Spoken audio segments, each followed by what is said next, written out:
ఇదిగో ఇదే నా కొత్త కార్. మా నాన్న నా కోసం పంపించారు. ఎలా ఉంది?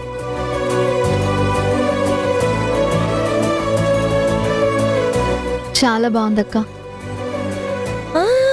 ఆగు.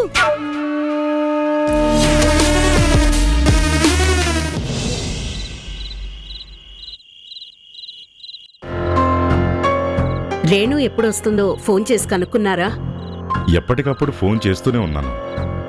3 రోజులు అనుకుని వెళ్ళింది, కానీ ప్రోగ్రాం ఇంకా పెరిగేలా ఉందంట. ఇంకొన్ని రోజులు ఆగి వస్తానంటుంది. ఆడపిల్ల దాన్ని ఒంటరిగా 3 రోజులు పంపించడమే ఎక్కువ. వెంటనే రమ్మని కాల్ చేయండి. రేణు స్నేహితులతో సరదాగా వెళ్ళింది. దాని సంతోషాన్ని అర్థం చేసుకోకుండా మన పెద్దరికాన్ని దాని మీద రుద్దటం బాగోదు. ఆడపిల్లని ఒంటరిగా పంపించడం అంత మంచిది కాదండి. కిరణ్, ఒంటరిగా ఏం కాదు, అది ఫ్రెండ్స్ గ్రూప్స్తో వెళ్ళింది. నువ్వు అనవసరంగా కంగారు పడకు. ప్లీజ్ అండి, తల్లిగా నా భయం మీకు అర్థం కావడం లేదు.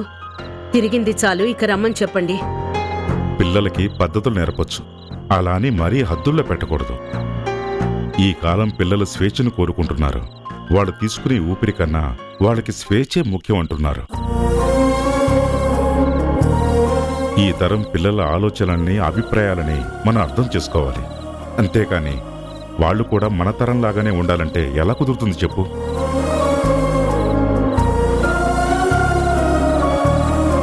అయినా రేణు మన బిడ్డ, మన పెంపకంలో పెరిగింది. తను ఇంట్లో ఉన్నా బయటున్నా పద్ధతిగానే ఉంటుంది. నాకైతే ఆ నమ్మకం ఉంది. ఇంకొన్ని రోజులు తన ఫ్రెండ్స్తో ఉండటానికి పర్మిషన్ ఇద్దాం మనం.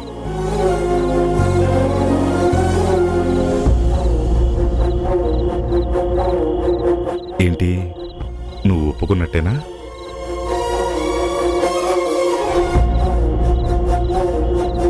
ఇన్ని రోజులు మౌనం మాత్రమే అర్ధాంగీకారం అనుకున్నాను.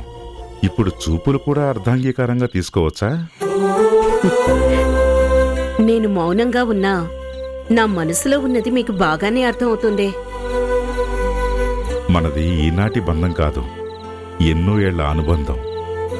ఆ మాత్రం అర్థం చేసుకోకపోతే ఎలా?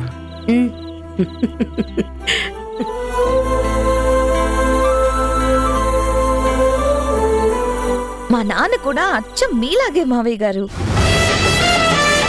నన్ను బాగా అర్థం చేసుకుంటారు. మనసులో మాట ఇట్టే తెలుసుకుంటారు. అందుకే అడగకుండానే నాకు కారు కొనిచ్చారు. మేఘన, అత్తారింటికొచ్చాక పుట్టింటి గొప్పలు కాస్త తగ్గించుకోవాలి. నువ్వు పుట్టింటి వాళ్ళని అంత పొగుడుతున్నావంటే అత్తింటి వాళ్ళని తగ్గించినట్టే అవుతుంది. కొంచెం పుట్టింటి వాళ్ళని పొగడ్డం తగ్గించు. నేనేదో అనుకుని నోరెత్తితే ఆఖరికి నా నోరే మోయించింది మా అత్త.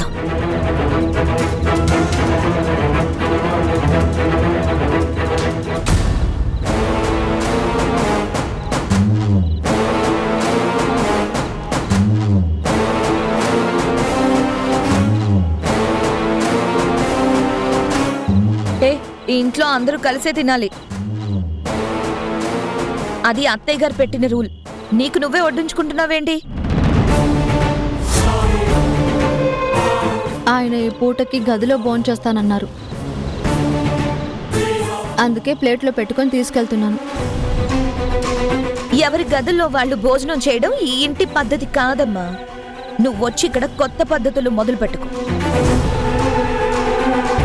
చూసారా అత్తయ్య, ఈవిడ గారికి ఇష్టం వచ్చిన పద్ధతులన్నీ మొదలు పెడుతోంది. మేఘనా, ఈ పూటకి కిరణ్కి తన గదిలో తినాలనిపించిందేమో, ఉషా తీసుకెళ్తుంది. ఈ మాత్రం దానికి అంత పెద్ద మాట ఎందుకు చెప్పు? మీరు ఊరుకోండి మావయ్య, మీకేం తెలీదు. అత్తయ్య మీరు చెప్పండి, ఉమ్మడి కుటుంబంగా ఉండడం ఎందుకు? అందరూ కలిసి తినడానికే కదా. ఎవరి గదిలో వాళ్ళు తినడం మొదలు పెడితే ఇక అదే అలవాటైపోతుంది. మీరైనా వద్దని చెప్పండి. ఉషా, నీకు తెలుసో తెలీదు, కిరణ్కి పెరుగన్నం 2 సార్లు తినే అలవాటుంది. కాస్త ఎక్కువ తీసుకెళ్ళు. అలాగే అత్తయ్య.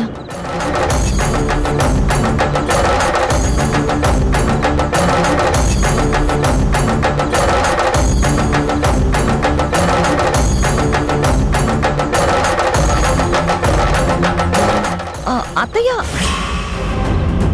మేఘన, కొన్ని చిన్న విషయాల్ని చిన్నగానే వదిలేయాలి. వాటిని పెద్దగా చేయడానికి చూడకూడదు. అయినా దేని గురించి ఆలోచించాలో, దేనికి అడ్డుపడాలో ఆ మాత్రం తెలియకపోతే ఎలా? అయినా ఆకలి తీర్చే భోజనానికి ఎప్పుడూ అడ్డుపడకూడదు.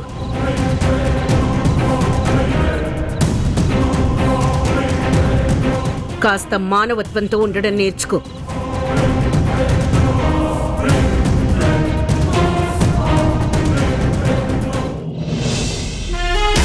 కంపుతీసి అత్తయ్య గారి ఆలోచనలో మార్పు ఏమైనా వచ్చిందా?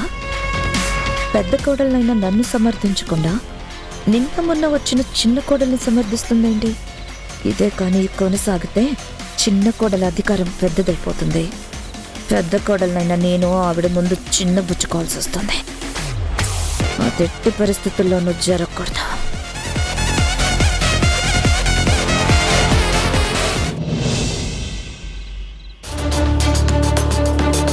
చూసావా పాండే, డైనింగ్ టేబుల్ దగ్గర ఏం జరిగిందో? వాళ్ళల్లో వాళ్ళకే పడదు, వాళ్ళ పద్ధతులు వాళ్ళకే నచ్చవు. అవును పండు, ఈ తోటి కోడల గొడవ ఏ ఇంట్లో ఉండదు? ఏంటో మన ఇళ్లలోనూ అవే గొడవలు, ఈ పెద్దిళ్లలోనూ అవే గొడవలు.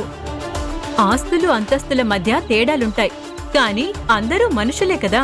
అక్కడైనా ఇక్కడైనా ఒక మనిషి చెప్పేది ఇంకో మనిషికి నచ్చదు. ఒక మనిషి తీసుకున్న నిర్ణయాన్ని ఇంకో మనిషి మెచ్చరు. కానీ మన ముగ్గురిని చూసారా మేడం, ఎంత బాగా కలిసిపోతామో, ఎంత బాగా మాట్లాడుకుంటామో, ఒకరినొకరం ఎంత గౌరవించుకుంటామో. మీరే చెప్పండి, ఎప్పుడైనా మీ మాట మేము కాదన్నామా? ఎప్పుడైనా వద్దన్నామా? నేనన్నదానికి మీరు కాదంటే నేను ఊరుకుంటానా? ఊరుకోను కదా. జాబ్లో నుంచి తీసి పడేస్తాను, అందుకే వింటారు.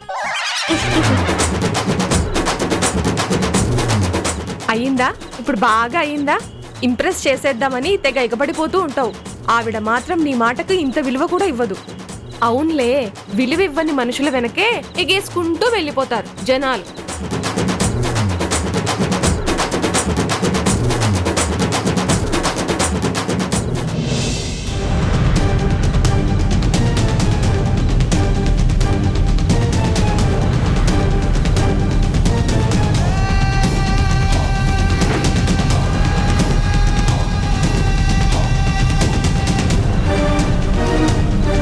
ఏం చేస్తున్నావు మేఘనా? ఆడవాళ్ళు అలిగినప్పుడు ఏం చేస్తారు? బట్టలు సర్దుకుంటారు, పుట్టింటికి పోతారు. ఇప్పుడు నేను కూడా అదే చేస్తున్నాను. ఇప్పుడు పుట్టింటికి వెళ్లాల్సిన అవసరమే ఉంది. ఇక్కడ ఉండాల్సిన అవసరం కూడా నాకు కనిపించట్లేదు సంజయ్. అరే అసలు నీకేమైంది మేఘనా? ఈ ఇంటి చిన్న కోడలు చేసిన పని నాకు అస్సలు నచ్చలేదు. నేను అడ్డు చెప్తే అత్తయ్య గారు నాకు సపోర్ట్ ఇవ్వాల్సింది పోయి ఉషకి సపోర్ట్ చేస్తూ మాట్లాడుతున్నారు. అంటే నా మాటకి ఇంట్లో విలువ లేనట్టే కదా. మేఘనా, చిన్న విషయాన్ని పెద్ద చేయకు. ఇది చిన్న విషయం కాదు సంజయ్, నాకు కోపం తెప్పిస్తున్న విషయం. ఇప్పుడు నాకు కోపం తగ్గాలన్నా, కాస్త నాకు ప్రశాంతత దొరకాలన్నా నేను నా పుట్టింటికి వెళ్ళాలి. జరుగు.